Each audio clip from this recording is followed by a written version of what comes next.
বেনজির আহমেদ একজন সত্যিকারের দেশপ্রেমিক। বর্তমান সময়ের সবচেয়ে আলোচিত বিষয় পুলিশের সাবেক আইজিপি বেনজির আহমেদকে নিয়ে। সে হাজার হাজার কোটি টাকা সে দুর্নীতি করেছে, এরকম খবর ফলাও হয়েছে বড় বড় পত্রিকায়, আপনারাও জানেন। এখন আমার কথা হলো, বাঙালি সুযোগ পেলে সরকারি কর্মকর্তা কর্মচারী কোম্পানি কর্মকর্তা কর্মচারী বাঙালি যেখানে আছে সুযোগ পেলে দুর্নীতি করে না এমন মানুষ আপনি বাংলাদেশে খুব কম পাবেন। শতকরা একজন পান কিনা আপনার সন্দেহ। কিন্তু কথা হলো, বাংলাদেশের বড় বড় দুর্নীতিবাজ রাঘব বোয়ালরা হাজার হাজার কোটি টাকা দুর্নীতি করে বিদেশে পাচার করে দেয়, তাদের কথা তো পত্রিকা আসে না, টেলিভিশনে আসে না। এই পাচার করলে দেশের দুর্নীতি করলে তো ক্ষতি হয়, তারা পাচার করলে আরও ক্ষতি হয়। কিন্তু যারা দেশের মধ্যে দুর্নীতি করে, এই দুর্নীতির টাকা দেশের মধ্যে বিনিয়োগ করে, তাহলে কিন্তু দেশেরই উন্নতি হয়। যেমন আপনি অনেক টাকা দুর্নীতি করলেন, আপনি পাঁচতলা বিল্ডিং করলেন, রিসোর্ট করলেন, গরুর খামার করলেন, আপনি বাগান বাড়ি করলেন, আপনি কৃষি খাতে বিনিয়োগ করলেন, তাতে কি হয়? আপনার কিন্তু লোকজনের বিভিন্ন কর্মসংস্থান হয়। একটা বিল্ডিং করে সেখানে শত শত লোক কর্মসংস্থান হবে, গরু ফার্ম করলে সেখানে বিভিন্ন লোক খাটবে। আপনি এই যে বিল্ডিং করলেন, ইট কিনলেন, সিমেন্ট কিনলেন, বালি কিনলেন, এগুলো কিন্তু সরকার বিভিন্ন ভ্যাট ট্যাক্স পেলো। আপনি একটা গাড়ি কিনলেন, বাস কিনলেন, দুর্নীতির টাকা দিয়ে, এতে কিন্তু সরকার ভ্যাট ট্যাক্স পায়, দেশের কিন্তু উন্নতি হইতেছে। এখন এই বাংলাদেশে দুর্নীতি প্রায় করে, আবার দুর্নীতির কোনো বিচারও হয় না।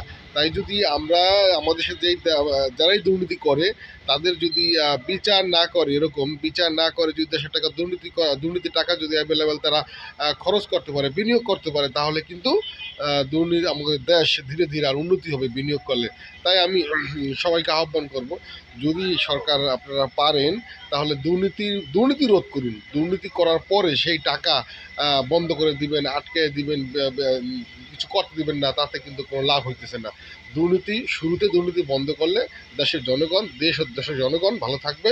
কিন্তু যদি দুর্নীতি বন্ধ করতে না পারেন, দুর্নীতি করার পর এই শত শত কোটি টাকা আলোচনা করে পত্রিকা দিয়ে দিয়ে দেশের মধ্যে দেশের মাঝকে বিনিয়োগ বন্ধ করে দিলেন, তাহলে কিন্তু লাভ হইতেছে না। পরবর্তীতে যারা দুর্নীতি করবে বা করতেছে এখন, তারা কিন্তু দেশের মধ্যে আর এগুলা বিনিয়োগ করবে না।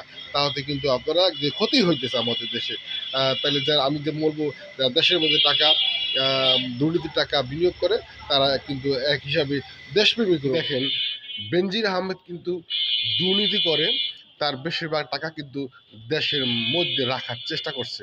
সে কিন্তু দুর্নীতি করে যত টাকাই কামাই করছে, সে কিন্তু অনেক জমি রাখছে, জমি রাখার চেষ্টা করছে। জমি রাখলে কি হয়? জমি রেজিস্ট্রেশন করলে তার নামে সরকার কিন্তু অনেক টাকা ট্যাক্স পেয়েছে। সে রিসোর্ট করেছে, সে কৃষি খামার করেছে, সে বাড়ি করেছে, সে গাড়ি কিনেছে, সে ফ্ল্যাট কিনেছে। সে এই দেশের টাকা কিন্তু দেশের মধ্যেই বিনিয়োগ করার চেষ্টা করছে, এবং সে অনেক সরকারকে ভ্যাট ট্যাক্স দিছে, এবং জনগণের সে জনগণের বিভিন্ন কর্মসংস্থানের ব্যবস্থা করছে এই বেনজির আহমেদ। সে ইচ্ছা করলে বিদেশে টাকা পাচার করতে পারত, কিন্তু সে কিন্তু সেটা করেনি। সে না করে সে কিন্তু দেশের মধ্যে রাখা বিনিয়োগ করার চেষ্টা করছে।